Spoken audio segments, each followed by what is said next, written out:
Plants vs Zombies is all things to all men. A mega hit beloved by critics, hardcore gamers and casual players alike, and a damn fine slice of game design. Now that the long-awaited sequel has arrived, can it match the invention, depth and polish of the original? And what are the ramifications of going free-to-play?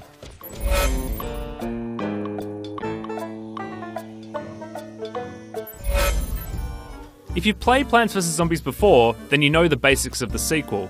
You grow plants to defend against the waves of zombies jonesing for your sweet, sweet brain. Many of the classic plants return, as does Crazy Dave, alongside some kind of sentient food truck. But instead of fighting around the house, you're taken on a trip through time and space. It's a safe change. The new themes, Ancient Egypt, the Wild West and the Pirate Seas, are nothing if not archetypal. Thankfully, they're executed with the bubbly personality the series is famous for, and each setting introduces its own twists on the core mechanics. Each world also has its own unique zombie bestiary, and many of the designs are adorably daft. In the Wild West alone, you'll face grizzled prospectors with dynamite that explodes and propels them behind the front line. You'll battle pianists that summon cowboys that change lanes as they dance, and you'll encounter this guy. Yep, he's got chickens strapped to his body for some reason. The animation work really is first rate, as is the art in general. It's not hard to see the love that's been poured into every single frame. The visual design here is crisp, polished, and brimming with personality.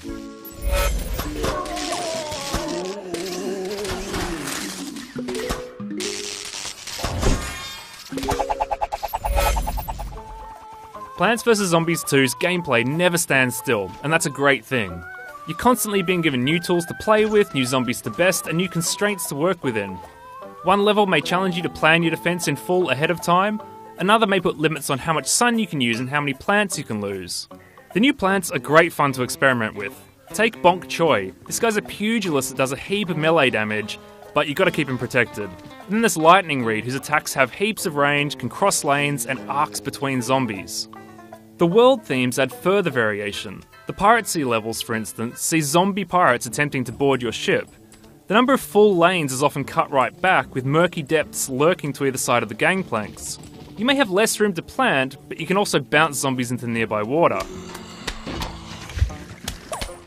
Perhaps the most interesting change to the core gameplay comes courtesy of the Wild West's railroad tracks. Planting atop minecarts allows you to shift the positions of your plants. It's a huge bonus, with the caveat that you can't plant elsewhere on the rails. Plants vs Zombies 2 also introduces two additional new gameplay mechanics: plant food and power-ups.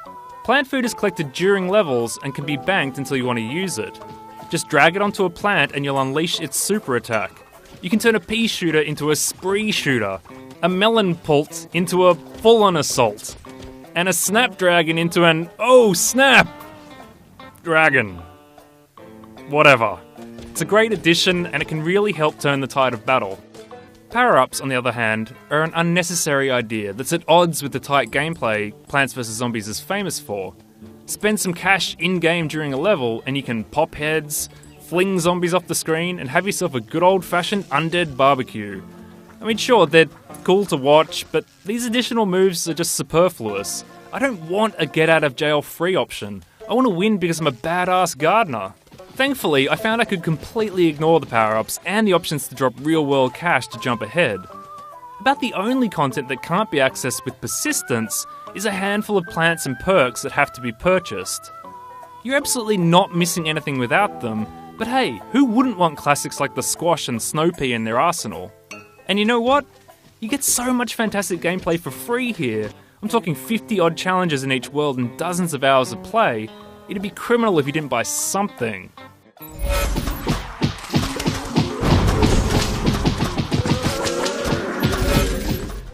The beauty of Plants vs Zombies is that there's no right way or wrong way to play it.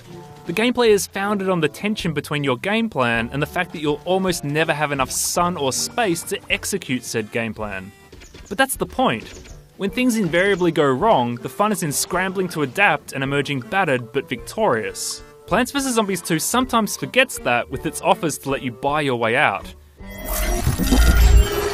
Even so, it's an excellent, if overly safe, sequel, as beautifully presented as it is absorbing to play. For more plants, zombies, and insightful gaming commentary, keep it locked to IGN.com.